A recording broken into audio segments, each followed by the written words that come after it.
Very good morning student. तो चलो आज हम स्टार्ट करेंगे कॉस्टिंग को। बहुत बच्चों की डिमांड थी कि मिस कॉस्टिंग भी आप सिखाओ, थोड़ा डिफिकल्ट जा रहा है, हमारी नेक्स्ट वीक एग्जाम है, तो मैंने सोचा कि ठीक है चलो हम ट्राई करते हैं। सो FY बीकॉम ये सेमेस्टर 2 में आपका सब्जेक्ट्स है inventory, labour and overhead accounting. लेकिन जो अभी TY में है, जो सेमेस्टर 5 कर रहे हैं, उनके लिए भी ये चैप्टर इंपॉर्टेंट है। So they can also get 15 marks. ये चैप्टर जो हम करेंगे उस पे 15 मार्क्स का आपको प्रैक्टिकल बेस आता है, जो आपको आसानी से मिलेगा ये वीडियो देखकर।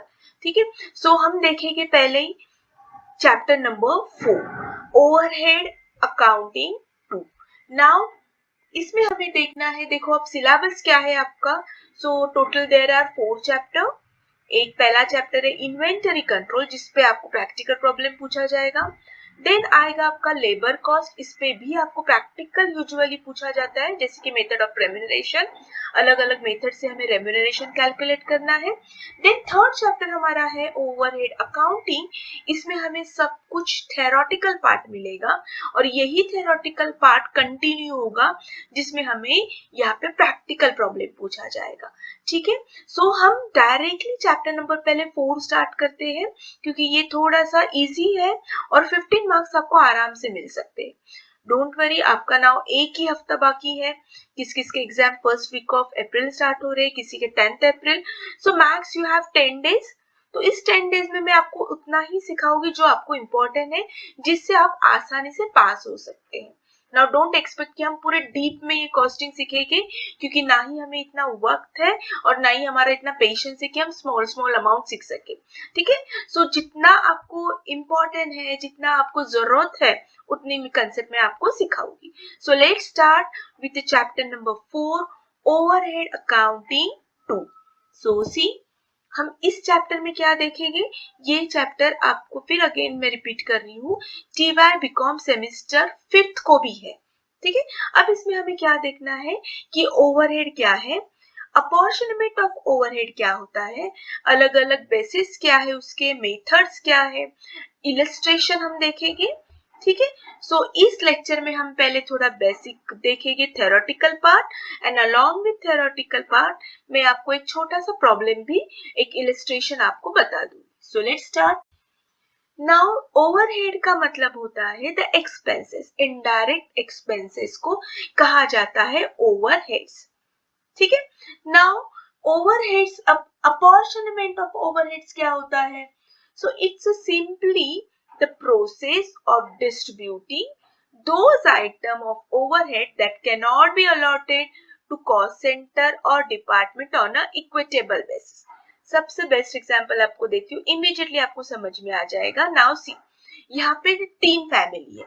ठीक है, एक फैमिली है मिस्टर ए की, ठीक है, दूसरी फैमिली है मिस्टर बी की, और तीसरी फैमिली है मिस्टर सी की। ठीक है, ये सी फैमिली है। डन। सो नाउ इस फैमिली में, ये फैमिली जो मिस्टर ए की फैमिली है, यहाँ पे सिर्फ 2 ही मेंबर रहते हैं।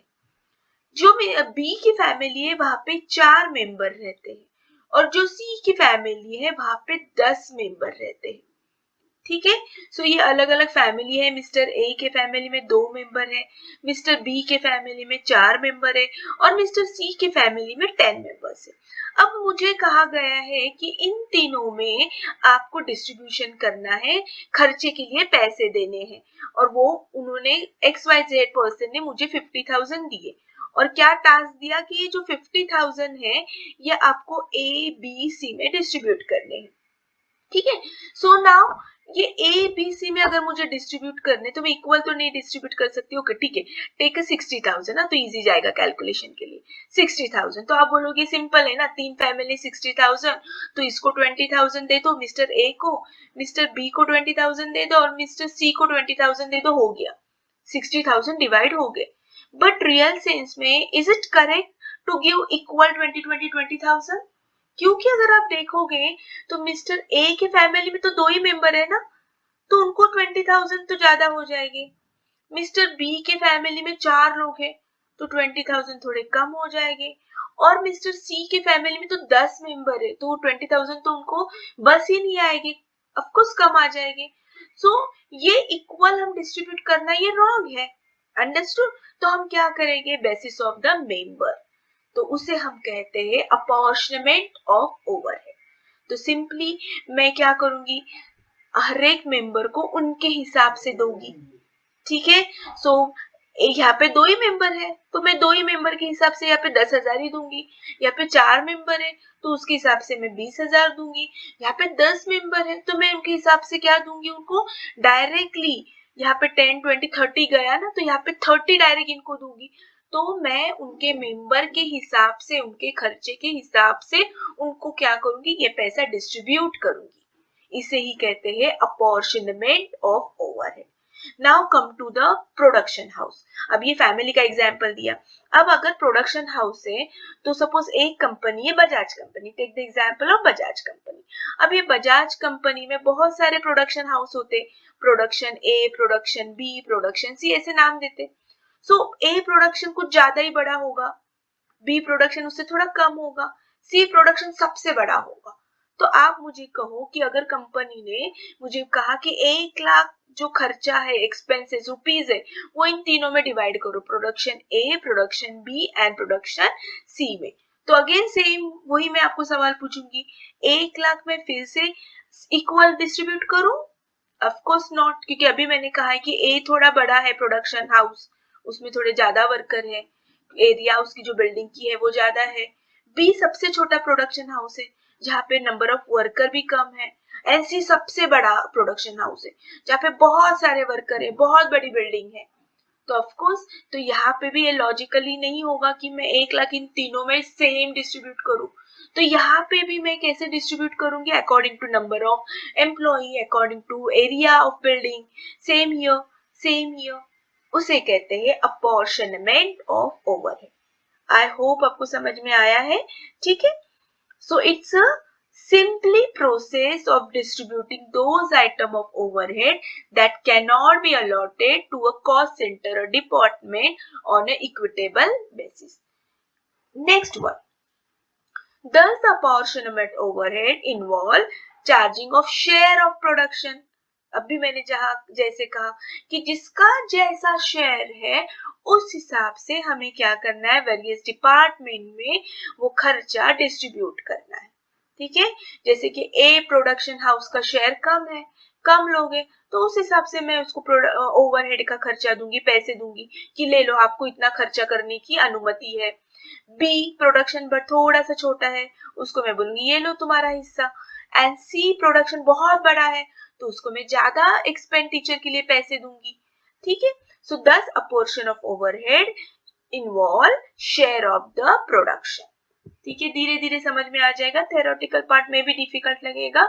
इस यही लेक्चर में मैं आपको एक प्रैक्टिकल प्रॉब्लम समझाऊंगी, पूरा आपका जो भी कंफ्यूजन होगा, डाउट्स होगी, क्लियर होगा। It will arise in the respect of overhead common more than the one department. For example, salary to manager. अब देखो हर डिपार्टमेंट में ऑफ कोर्स मैनेजर रहेगा, हर डिपार्टमेंट का मैनेजर अलग अलग टाइम डिवोट करता रहेगा, उस हिसाब से हमें क्या करना है, सैलरी डिस्ट्रीब्यूट करनी है, understood. So this is called apportionment of overheads. Now अब आपको क्वेश्चंस कैसे आएंगे पेपर में, आपको क्वेश्चंस कैसे आएगा, आपको कहा जाएगा, आपको एक्सपेंडिचर दिया जाएगा और आपको कहा जाएगा कि चलो प्राइमरी डिस्ट्रीब्यूशन लेवल पे आप क्या करो, खर्चा सबको डिवाइड करो, पैसे सबको डिवाइड करो खर्चे करने के लिए। सो प्राइमरी डिस्ट्रीब्यूशन ऐसा क्वेश्चन आ सकता है, लेकिन ये क्वेश्चन यूजुअली 15 मार्क्स के लिए पूछा जाता है। तो आपको क्वेश्चन यूजुअली प्राइमरी एंड उसके बाद बोलेंगे सेकेंडरी डिस्ट्रीब्यूशन, ठीक है। सो सेकेंडरी डिस्ट्रीब्यूशन, तो ऐसे 2 टाइप के डिस्ट्रीब्यूशन हम देखने वाले हैं, प्राइमरी डिस्ट्रीब्यूशन एंड सेकेंडरी। ये आपको कॉमन होगा, 15 मार्क्स के लिए पूछा जाएगा। तो अभी फिलहाल हम लेक्चर 1 एंड लेक्चर 2 में पहले प्राइमरी डिस्ट्रीब्यूशन कैसे होता है वो सीखेंगे, फिर लेक्चर नंबर 3 में मैं आपको प्राइमरी एंड सेकेंडरी डिस्ट्रीब्यूशन एक साथ पूछा तो कैसे सॉल्व करना है वो आपको मैं सिखाऊंगी, ठीक है। डोंट वरी, प्रैक्टिकल प्रॉब्लम में आपको सब कंफ्यूजन आपका दूर हो जाएगा। अभी प्राइमरी डिस्ट्रीब्यूशन क्या है, so primary distribution of overhead refers to allocation and apportionment of overhead among the production and service department. जैसे मैंने आपको कहा बजाज कंपनी, उसका ABC ऐसा प्रोडक्शन हाउस है, ठीक है, A, B एंड C, जहाँ पे अब फॉर एग्जाम्पल हमने बजाज लिया है तो बजाज का हम एग्जाम्पल लेते हैं। ए प्रोडक्शन हाउस में क्या होता है, मोटर व्हीकल प्रोडक्शन होती है, बी में कार प्रोडक्शन होती है, सी प्रोडक्शन में ई व्हीकल प्रोडक्शन होती है। तो ये 3 प्रोडक्शन हाउस है। बट सिर्फ बजाज में एक प्रोडक्शन हाउस ही है क्या? नहीं, उनके पास सर्विस डिपार्टमेंट भी होता है। तो सर्विस डिपार्टमेंट है X and Y. Service department मतलब क्या? Not directly related with the production, ठीक है। कस्टमर केयर, मार्केटिंग, एडवर्टीजमेंट, ये उनके क्या होते हैं? स्टाफ वेलफेयर, ये उनके होते हैं service department. Canteen service, got it, provident for service, ये उनके क्या होते हैं? सर्विस डिपार्टमेंट होते हैं। सो ऐसे टोटल 5 डिपार्टमेंट है। अब हमें क्या करना है? उन्होंने हमें कहा कि ओवरहेड मतलब खर्चा आपको डिस्ट्रीब्यूट करना है, अलोकेशन करना है, अपॉर्चमेंट करना है among production and service department, ठीक है। तो ऐसे वो हमें 3-4 प्रोडक्शन हाउस देंगे, एक तो सर्विस देंगे और उसमें हमें खर्चा डिस्ट्रीब्यूट करना है। तो इसे कहते हैं प्राइमरी डिस्ट्रीब्यूशन, ठीक है। So now primary distribution is again divided among, अभी जो मैंने एक्सप्लेन किया, production department and service department. जैसे कि मैंने प्रोडक्शन डिपार्टमेंट में ABC कहा है, सर्विस डिपार्टमेंट में X एंड Y किया है। इन पांचों को हमें पैसा देना है, किसके लिए? खर्चे के लिए देना है, ठीक है, डिवाइड करना है। So what is the production department? Of course the production department engage in the production activity, जहाँ पे रॉ मटेरियल कन्वर्ट होता है फिनिश प्रोडक्शन में, ठीक है। एंड सर्विस डिपार्टमेंट मतलब क्या? कि एंगेज कहाँ पे होती है? Render the service to other production and service department. जैसे प्रोडक्शन ए में वर्कर है, वर्कर को खाना पीना लगता है, मतलब कैंटीन फैसिलिटी, ठीक है। तो कैंटीन फैसिलिटी किस में जाएगी? सर्विस डिपार्टमेंट में। सेकेंड थिंग, प्रोडक्शन में वर्कर है, अगेन सेम, उनको सैलरी होता है, प्रोविडेंट फंड होता है, वो वाला डिपार्टमेंट किस में होगा? सर्विस डिपार्टमेंट में होगा। अंडरस्टूड? सो ये दो अलग अलग डिपार्टमेंट होते हैं। इन दो डिपार्टमेंट को एक मैनेजमेंट एक पर्टिकुलर खर्चा देती है, मानो 5 लाख, और अब 5 लाख उन्होंने कहा है कि ये डिस्ट्रीब्यूट करो इन दो डिपार्टमेंट में, ठीक है। कुछ पैसा प्रोडक्शन डिपार्टमेंट में डिस्ट्रीब्यूट करो खर्चे के लिए, कुछ पैसा सर्विस डिपार्टमेंट में प्रोडक्ट करो, इसको कहते हैं अलोकेशन। उसके बाद प्रोडक्शन में भी एक प्रोडक्शन हाउस नहीं है, प्रोडक्शन ABC अलग अलग हाउसेस है, तो उसमें भी हमें क्या करना है? पैसा डिस्ट्रीब्यूट करना है, उसे कहते हैं अपॉर्चमेंट। सेम सर्विस डिपार्टमेंट, सिर्फ कैंटीन ही थोड़ी रहेगा, हमारा अलग अलग डिपार्टमेंट हो गए, मार्केटिंग डिपार्टमेंट, एडवर्टाइजमेंट डिपार्टमेंट, उसमें हमें करना है, गॉट इट। सो सब डिवाइड करना है। तो बेसिकली इस चैप्टर में हमें सीखना है कि ओवरहेड मतलब खर्च का जो पैसा है वो अलग अलग डिपार्टमेंट में कैसे डिस्ट्रीब्यूट करना है, ठीक है। तो उसके लिए कुछ रूल्स है, कुछ रेगुलेशंस है। ऐसे नहीं कि ए डिपार्टमेंट मेरा फेवरेट है, मैं फाइनेंस मैनेजर हूँ और मुझे कहा गया है कि ये पैसा डिस्ट्रीब्यूट करो, तो ए प्रोडक्शन में मेरा कोई रिलेटिव है इसलिए मैंने उसको ज्यादा डिस्ट्रीब्यूशन पैसा दे दिया, और सी में मेरा कोई तो एक कलीग है जो मुझे पसंद नहीं इसलिए मैंने वहां पे कम पैसा दे दिया। सो ऐसे नहीं है, तो हमें डिस्ट्रीब्यूशन कुछ रूल्स एंड रेगुलेशन बेसिस पे करना होती है, ठीक है। सो उसे कहते हैं अलोकेशन ऑफ ओवरहेड। अलोकेशन मतलब क्या? देखो डेफिनेशन दी है, पढ़ो, स्क्रीनशॉट लो, ठीक है। Assigning the whole item to the cost, for example over time wage, direct हम वेजेस एक डिपार्टमेंट को पे करेंगे, उसमें फिर वो डिपार्टमेंट में अगर प्रोडक्शन हाउस ABC है वो उसमें सब डिवाइड करेंगे, ठीक है। सो ये थेरोटिकल पार्ट इतना आपको डीपली जाने की जरूरत नहीं है, जो प्रैक्टिकल प्रॉब्लम अटेम्प्ट करने वाला है तो उसके लिए ये जस्ट एक फॉर अ नॉलेज, क्योंकि इसके बेस पे हम थोड़ा सा प्रैक्टिकल प्रॉब्लम ज्यादा इजीली आसानी से कर सकते हैं। जो थेरोटिकल पार्ट करेंगे प्रैक्टिकल पार्ट छोड़ देंगे और थेरोटिकल पार्ट पे ज्यादा फोकस करेंगे, उनके लिए ये फिर नोट्स वगैरह आपको लर्न करना है, ठीक है। ये ऑलरेडी मैंने आपको एक्सप्लेन किया है लास्ट स्लाइड में, स्क्रीनशॉट ले लो चाहिए तो, ठीक है। चलो now will move to the main part. देखो ये एग्जाम्पल है, आपको कैसे ड्रॉ करना है, इस तरीके से आपका पैटर्न होगा, प्रैक्टिकल प्रॉब्लम ड्रॉ करना होगा। फॉर एग्जाम्पल ये आपको आइटम्स ऑफ ओवरहेड देंगे क्वेश्चन में कि कौन कौन से आइटम्स आपको क्या करने हैं, डिवाइड करने हैं, ठीक है। एंड फिर बेसिक कौन से अपॉर्चुनिमेंट पे आपको करने, कौन से बेसिस पे आपको उनको डिस्ट्रीब्यूशन करना है। जैसे मैंने स्टार्टिंग में आपको कहा था कि फैमिली मेंबर, मैंने जो खर्चा डिस्ट्रीब्यूट किया था वो फैमिली मेंबर पे किया था, जिसके 2 मेंबर से उसके हिसाब से मैंने किया, जिसके 4 मेंबर से, जिसके 10 मेंबर है उस हिसाब से। तो वैसे ये ओवरहेड सबको ये क्वेश्चन में देंगे। तो फैक्ट्री रेंट आपको डिस्ट्रीब्यूट करना है प्रोडक्शन हाउस 1 P1 P2 में और सर्विस हाउस S1 S2 में। बट कैसे करोगे, कौन सा आप बेस लोगे? तो सिंपल, जब भी आपको रेंट रेक्स डिस्ट्रीब्यूट करना है तो आपको फ्लोर एरिया लेना होगा। ठीक है, फॉर एग्जाम्पल फ्लोर एरिया मतलब क्या कि ये पी, देखो ये डिपार्टमेंट थोड़ा ज्यादा बड़ा है, तो ये 14,000 जो है मुझे ये डिस्ट्रीब्यूट करने इन चारों में। तो मैंने देखो इक्वल नहीं किया है, 14,000 में कर सकती थी चारों में इक्वल डिस्ट्रीब्यूट, लेकिन मैंने नहीं किया है। क्यों? क्योंकि हमें करना है बेस ऑफ अपॉर्चुनिमेंट। मतलब यहाँ पे अगर आप देखोगे तो देखो ये 14,000 किसी को ज्यादा मिले हैं, किसी को कम मिले हैं। ठीक है, तो इस P1 ये जो बिल्डिंग रहेगी P1 प्रोडक्शन हाउस रहेगा, उसका एरिया जो रहेगा वो ज्यादा रहेगा, तो ऑफकोर्स उसका रेंट रेट टैक्स भी ज्यादा रहेगा, तो उसको खर्चा ज्यादा पैसा मिलना चाहिए खर्चे के लिए। P2 थोड़ी सा स्क्वायर फीट कम रहेगा, इसलिए इसको कम। S1 का जो सर्विसिंग डिपार्टमेंट है वो और छोटा रहेगा, फ्लोर एक फ्लोर पे ही रहेगा, वो फ्लोर एरिया उनका कम रहेगा।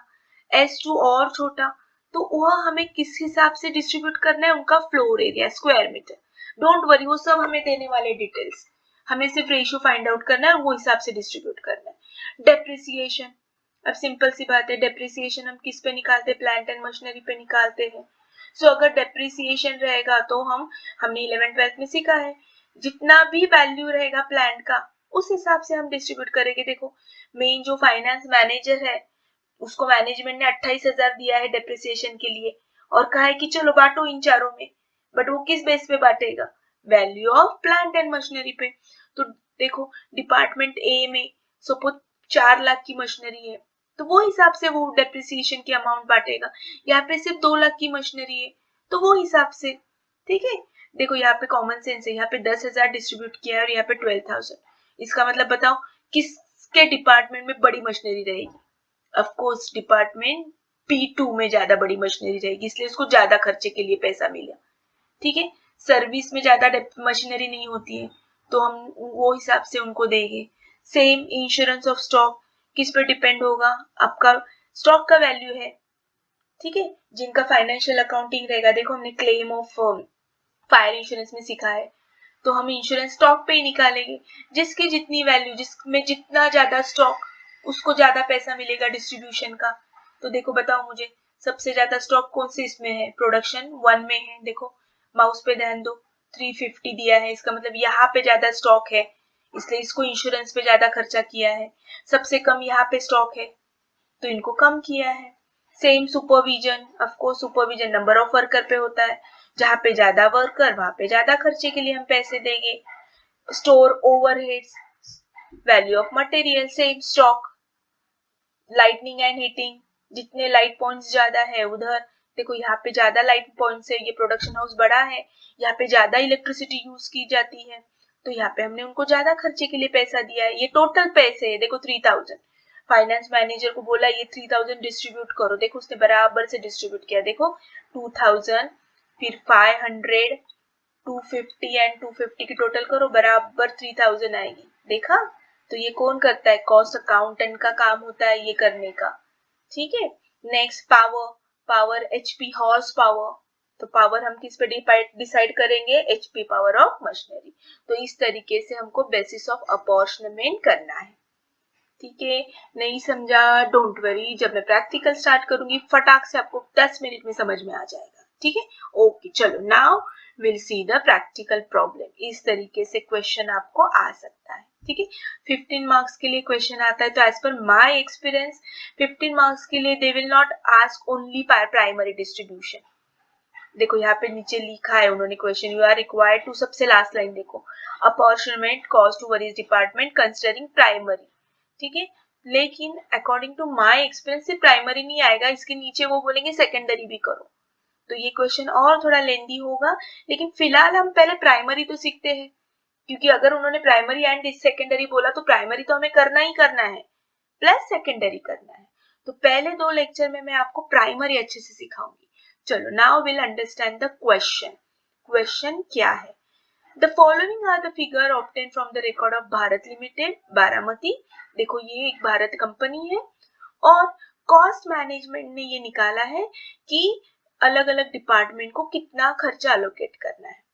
तो प्रोडक्शन ए को डायरेक्टली इन्होंने हमको आंसर ही दिया है कि प्रोडक्शन ए को आप इनडायरेक्ट मटेरियल के लिए 7300 दो, बी को 4850 दो और सी को 2400 दो।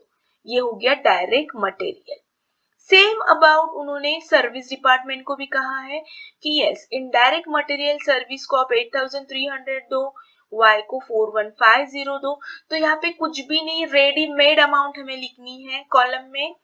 Same about the indirect labour 4700, 2650 और सी को 3800। सेम अबाउट सर्विस डिपार्टमेंट को उन्होंने 4250 दिया, 2600 दिया।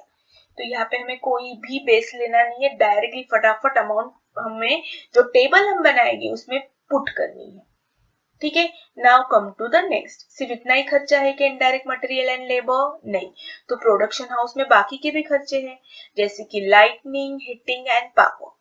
इन सब का खर्चा देखो ऊपर से जो मैनेजमेंट से आया है 20,000। उन्होंने कहा है कि भैया ये हमारे जो 3 प्रोडक्शन डिपार्टमेंट है और 2 सर्विस डिपार्टमेंट है, टोटल 5 डिपार्टमेंट है, उसमें ये 20,000 आप डिस्ट्रीब्यूट करो। ठीक है, अब उन्होंने ये काम छोड़ दिया है कॉस्ट अकाउंटेंट के ऊपर। अब कॉस्ट अकाउंटेंट क्या करेगा? ये डिस्ट्रीब्यूट करेगा, लेकिन किसके बेसिस पे? फेवरेटिज्म तो यहाँ नहीं चलेगी, या ऐसे भी नहीं अंदाजे चलो इसको दे दो इतना, इसको दे दो इतना, नहीं। तो ये किसके बेस पे करेगा? तो उन्होंने ये बेस हमें दिया है नीचे। देखो तो लाइटनिंग, हीटिंग एंड पावर, अभी लास्ट स्लाइड में मैंने सिखाया आपको, तो ये होता है नंबर ऑफ पॉइंट पे। ठीक है, अभी मैंने आपको बताया नंबर ऑफ पॉइंट, कितने नंबर ऑफ पॉइंट है ए डिपार्टमेंट में, बी डिपार्टमेंट में, सी। लेकिन अगर आप यह गौर से ध्यान दोगे तो या तो नंबर ऑफ पॉइंट दिया ही नहीं है, तो क्या हम कैलकुलेट नहीं करेंगे क्या? नहीं। तो देखो और लाइटनिंग से रिलेटेड कुछ दिख रहा है क्या आपको? यस दिख रहा है ना, किलोवाट। तो अब हम यहाँ पे कौन सा यूज करेंगे? किलोवाट। तो जो एडिशनल इंफॉर्मेशन दी है कि 20,000 डिस्ट्रीब्यूट करो, वो कौन से बेसिस पे हम करेंगे? किलोवाट पे।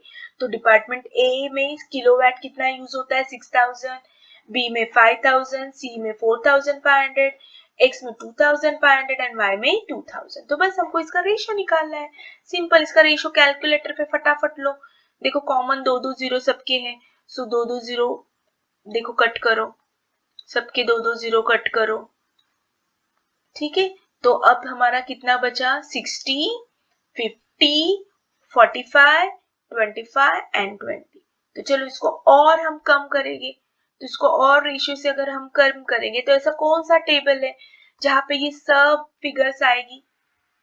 तो हम 5 का टेबल ले सकते हैं, 5 के टेबल में ये सब आएगा। तो डिवाइड करो, 5 4 जा 20, तो यहाँ पे 4 आया, 5 5 जा 25, तो यहाँ पे 5 आया, फिर 5 का 8 5 जा 9, 9 5 जा 45, तो यहाँ पे 9 आया, यहाँ पे 5 10 जा यहाँ पे 10 आया, और यहाँ पे 12 5 जा। तो देखो 5 के टेबल में ये सब है, तो हमारा रेशियो मिला 12:10:9:5:4। अब इसको और कम नहीं कर सकते, इस तरीके से हमको सबके रेशियो निकालने। तो ये जो हम लाइटिंग, हीटिंग, पावर, ये जो 20,000 है, ये कौन से रेशियो से डिवाइड करेंगे? 12:10:9:5:4। अंडरस्टूड? तो ये रेशियो भी उन्होंने दिए हैं हमको, ये मिनिमाइज करने। And now don't tell me कि अब मुझे रेशियो नहीं निकालने आता, एक का बताया है, अब हर वक्त में नहीं बताओगे, आपको करना है, सीखना है। ठीक है, चलो next, rent, trade, taxes. Again अब कॉस्ट मैनेजमेंट के कॉस्ट अकाउंटेंट है, उसके सामने अब क्वेश्चन है, अब ये 8,000 कौन से बेसिस पे डिस्ट्रीब्यूट करूं? तो बताओ, रेंट, ट्रेड, टैक्सेस। अभी मैंने बताया है किस पे डिसाइड होता है आपका रेंट? एरिया पे। अपन बोलते हैं ना 1 BHK को इतना रेंट है, 2 BHK को इतना रेंट, एरिया वाइज। तो हम ये डिस्ट्रीब्यूशन किसके बेस पे करेंगे, एरिया ऑक्यूपाइड। ठीक है, तो एरिया ऑक्यूपाइड का भी उन्होंने रेशियो दिया है, चलो निकालो, फिर से अब रेशियो निकालो कॉमन। ये 500 है, 2 जीरो गए, 2 जीरो, इसके भी 2 जीरो गए। ठीक है, कॉमन पहले हम डिस्ट्रीब्यूट करें, डिसाइड करेंगे। अब क्या हो गया, अब क्या बचा, 30, 20, 10, 15 एंड 5। अगेन 5 के टेबल में 5 1 जा 5, 5 3 जा 15, 5 2 जा 10, 5 4 जा 20, 5 6 जा 30। इसके लिए आपको टेबल्स लर्न होने चाहिए। तो अब ये रेशियो देखो, 6:4:2:3:1, इससे और छोटा नहीं हो सकता। तो ये जो 8000 है हम डिस्ट्रीब्यूट करेंगे ये रेशियो से। आ रहा है समझ में, है ना इजी। अब नेक्स्ट, अब आप बताओ स्टाफ वेलफेयर, अब क्या लगता है, अब कौन से बेसिस पे करेंगे, जो भी डाउट है इधर देखना, ये इन्फॉर्मेशन दी है हमें। चलो क्या लगता है आपको, स्टाफ वेलफेयर कौन से बेस पे करेंगे, स्टाफ मतलब एम्प्लॉइज, तो हम इस पे कर सकते हैं नंबर ऑफ एम्प्लॉइज। तो यस, तो ये जो 10,000 है स्टाफ का, वो हम कौन से रेशियो पे डिपेंड करेंगे हम लोग, नंबर ऑफ एम्प्लॉइज। ठीक है, नंबर ऑफ एम्प्लॉइज। आ रहा है समझ में किस किस बेसिस पे करना है। सो 80, 100, 60, 130 एंड 30, इसको और करो कम। ठीक है, तो ये हो गया और कम। Next, depreciation of machinery. अब बताओ इसमें से कौन सी इंफॉर्मेशन हमें काम आएगी। डेप्रिसिएशन हम हमेशा किस पे निकालते हैं, वैल्यू ऑफ मशीनरी पे। तो इसको भी छोटा करो, 1,50,, 78, 62, 60। इसको और रेशियो में, सबके रेशियो नहीं बताऊंगी, आप करो। गॉट इट, बस हो गया आधा काम हमारा। तो अब लिखना कैसे है, तो देखो ऐसे पेज लो, आपकी क्वेश्चन पेपर रहेगा, आंसर शीट देखो सामने, क्वेश्चन भी आपको दिया है, तो टेक्स्ट बुक खोलने की जरूरत नहीं। तो सबसे पहला काम होगा आपका फाइंड आउट द रेशियो। तो ये वर्किंग नोट में आपको करना है, फाइंड आउट द रेशियो। कौन कौन सा रेशियो, देखो area of occupied, kilowatt, number of employees, value of machinery. ठीक है, देखो जो दिया है वही मैंने लिखा, area, kilo, number of employees and value लिखा है यहाँ पे।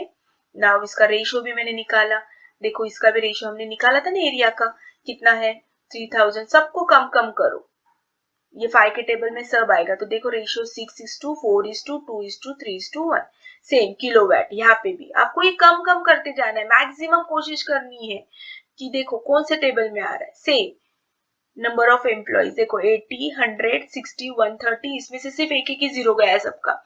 ये जीरो एक कट, कट 60 में से एक कट, 100 में से एक कट, कॉमन करना है। तो रेशियो क्या हो गया, 8:10:6:13:3। इसको और कम नहीं कर सकते क्योंकि ऐसा कोई टेबल नहीं है जिसमें 3 भी है 13 भी है। ठीक है, 13 और 3 उनके ही टेबल में आते हैं और कोई टेबल में नहीं आते। ठीक है, सो ये हो गए इनका ratio, 8:10:6:13:3। Same about the value of machinery. देखो मैक्सिमम जीरो कट करो, 3 कट हो रहे, यहाँ पे भी 3 कट हो रहे, 3 कट हो रही है। सिर्फ ये लेक्चर में आपको बता रही हूँ, मैं आगे के लेक्चर में बिल्कुल रेशियो नहीं बताऊंगी। ठीक है, ये कट हो गए। तो अब रेशियो देखो 100, 50, 78, 62, 10। तो है ना, जा सकता है ना 2 के टेबल से, देखो ट्राई करो। 2 की कैल्सी आपके पास है, ये 2 के टेबल में सब आएगा। तो हमारा रेशियो 50, 25, 39, 31, 5। तो पहला काम हमारा है फाइंड आउट द रेशियो। बस इसमें आप परफेक्ट करो, हाथ में कैल्सी है, रॉन्ग आने की सवाल ही नहीं है। चलो अब ये क्वेश्चन है, अब हमें ड्रॉ कैसे करना है, पहले ड्रॉ करके लो, वीडियो पॉज करो और पहले ड्रॉ करो please. Again I am telling, don't put only headphones in your air and year में डाल के सिर्फ सुनो, ऐसे नहीं है। आपको खुद को कैलकुलेट करना है, आपको हाथ से लिखना है, तो ही आपको ये समझ में आ जाएगा। ठीक है, तो देखो इस तरीके से हमको लिखना है। In the books of Bharat limited, statement showing a portion of cost various department for the year ended 31st March 2025। Equation में दिया है 31st March 2025। फिर इस तरीके से आपको ड्रॉ करने हैं। देखो प्रोडक्शन 3 दिए हैं, ए बी सी, सर्विस दिया है, प्लस आपको क्या करना है, particular, basic of apportionment, ratio, total. तो ये 4 कंपलसरी आपको ड्रॉ करने ही है। एंड प्लस फिर जितने डिपार्टमेंट दिए उतने, यहाँ पे 3 डिपार्टमेंट और 2 सर्विस डिपार्टमेंट दिए, तो टोटल 5 तो है ही, प्लस ये 4 आपको कंपलसरी करने हैं। ठीक है, सो अब पर्टिकुलर में हम क्या लिखेंगे, जो जो एक्सपेंडिचर दिया है। देखो क्या क्या एक्सपेंडिचर दिया है, पहले indirect material and indirect labour दिया है, एंड थैंक गॉड ये डायरेक्ट रेडीमेड ही दिया है उन्होंने। सो देखो इनडायरेक्ट मटेरियल और इनडायरेक्ट लेबर, ठीक है, इनडायरेक्ट लेबर डन, ये हो गया। नाउ नेक्स्ट, अब नेक्स्ट हमें क्या करना है, प्रोडक्शन डिपार्टमेंट में और कौन कौन से खर्चे नीचे वाले भी दिए हैं, अब ये भी सब लाइन से खर्चे लिखो। देखो देखो ये डायरेक्टली रेडीमेड अमाउंट दी है, तो यहाँ पे कुछ रेशियो बिशो ढूंढने की जरूरत ही नहीं है, डायरेक्टली हमने टोटल की स्लीपिंग, ठीक है। तो यहाँ पे कुछ भी नहीं, बेसिस ऑफ अपॉर्चुनिमेंट एक्चुअल जो उन्होंने दिया है एक्चुअल बेस पे, वो तो रेशियो भी कुछ नहीं, जो दिया है वही हमने रेडीमेड लिखा है, टाइम बच गया है हमारा। देखो कैसे लाइन से लिखा है मैंने, जो जो उन्होंने दिया है ध्यान से देखो। देन इनडायरेक्ट लेबर भी देखो 4700, 2650, 3800, देखो ठीक है डन। तो ये पूरा काम हो गया हमारा, अब सिर्फ नीचे का रह गया। अब नीचे का लिखो फटाक से, लाइटनिंग, देखो क्या क्या है, पूरे एक्सपेंडिचर लिखो, जैसे दिए है वैसे ही एक्सपेंडिचर लिखना है आपको। लिखा लाइटनिंग, रेन, स्टाफ, डेप्रिसिएशन, ठीक है, लाइटनिंग, हीटिंग, पावर, देखो ये एक एक्सपेंडिचर, रेंट, स्टाफ। अब बेसिक ऑफ अपॉर्चुनिमेंट अभी मैंने आपको एक्सप्लेन किया है किस किस पे बेसिस पे करना है। लाइटनिंग है तो एक तो लाइट पॉइंट पे आता है, नहीं तो किलो पे आता है, ठीक है। लाइट पॉइंट दिया नहीं उन्होंने तो हम किलो वैट लेंगे, हाँ लेकिन जब लाइट पॉइंट भी दिया और किलो वैट भी दिया है तब हमें लाइट पॉइंट का ही लेना है, इस्तेमाल करना है, ठीक है। चलो रेंट टैक्स, कितना एरिया है बाबा, 1 BHK 2 BHK, वो हिसाब से हम रेंट भरेंगे, टैक्स भरेंगे। स्टाफ वेलफेयर, एम्प्लॉइज कितने हैं, स्टाफ की बात है। डेप्रिसिएशन ऑन मशीनरी, भाई मशीनरी की वैल्यू हमने 11-12 में सीखा है, 60,000 पे 10% 6,000 डेप्रिसिएशन, ठीक है। रेशियो ऑलरेडी हमने देखो निकाले हैं लास्ट स्लाइड पे, रेशियो निकालो, देखो आपके सामने दिया है मैंने यहाँ पे, ये निकाले ना हमने लास्ट स्लाइड पे ये रेशियो। बस अब क्या करना है आपको, अब फटाफट डिवाइड करना है। देखो खर्चे लिख दो, टोटल दिए है यहाँ पे, लाइटनिंग को कितना बोला है 20,000 डिस्ट्रीब्यूट करो, रेंट को 8,000, स्टाफ को 10,000 एंड डेप्रिसिएशन 30, तो लिखो। और अब ये सब खर्चे हमें इनमें डिवाइड करने हैं, कौन से रेशियो से, अब को सब रेशियो हमने निकाला है, अब कुछ काम ही नहीं बचा है, डन। तो चलो 8,000 डिस्ट्रीब्यूट करो, 8 4 2 3 1 में कैसे करोगे, कैलकुलेटर लो। अब सबसे इजी ट्रिक बताती हूँ, पहले सबसे पहले काम करो, इन सब की टोटल करो, कितना होता है 6 + 4 10, 12 3 15 16, ठीक है। तो इन सब की टोटल कितनी आ रही है 60। तो देखो मैं यहाँ पे आपको बताती हूँ कैसे करना है, रफ में करो, कैलकुलेटर लो हाथ में। सो 8,000 टोटल खर्चा कितना 8,000 और टोटल रेशियो की टोटल कितनी है 16, देखो फिर एक बार करके देखो 16 ही आ रही है क्या, ठीक है। रेशियो की टोटल 6 + 4 10, 10 + 2 12, 12 + 3 15, 15 + 1 16, तो 8,000 डिवाइडेड बाय 16, कैलकुलेटर पे आएगा 16 5 80, देखो 500 आना चाहिए, ठीक है। सो 500 आंसर मिला, तो बस अब एक बार ये आंसर मिला आपको कैलकुलेटर पे, तो अब आपको क्या करना है 500 इंटू 6, कितना आएगा 500 इंटू 6 हमारा 3000, तो लिखो यहाँ पे 3000, फिर से 500 इंटू 4 तो कितना आएगा 2000, फिर से 500 इंटू 2 1000, 500 इंटू 3 1500, 500 इंटू 1 500, देखो डिस्ट्रीब्यूशन किया क्या आ गया। ओके सॉरी, पहले यही करना था, मैं ये भूल गई, ठीक है। ये भी आप ऐसे ही करो, लाइटनिंग भूल गए, मैं डायरेक्टली यहाँ पे जंप किया, ठीक है। अच्छा ये भी ऐसे ही करो ना, इसकी भी सब टोटल करो, जो भी टोटल आएगी 20,000 से डिवाइड करो, ठीक है। पहला वो काम करो, 20,000, देखो 20,000 डिवाइडेड बाय सबकी टोटल कितनी आती है, देखो एक बार 12 + 10 22, 22 + 9 कितना आएगा 31, 31 + 5 36 एंड 36 + 4 40, तो 20,000 डिवाइडेड बाय 40 करो, ठीक है। कैलकुलेटर पे ले लो, 20,000 डिवाइडेड बाय टोटल कितनी आई पूरे रेशियो की 40, तो कितना आता है 500, इसका भी 500 ही आता है। तो बस कर दो, अब एक बार 500 आंसर मिला तो बस अब इंटू करो, 500 इंटू 12 6000, 500 इंटू 10 5000, 500 इंटू 9 4500, बस हो गया। बस समझा कैसे करना है? ये फर्स्ट प्रॉब्लम है इसलिए बता रही हूँ कैसे करना है। नेक्स्ट प्रॉब्लम से मैं डायरेक्टली आपको आंसर बता दूंगी, आपको कैलकुलेटर पे करना है।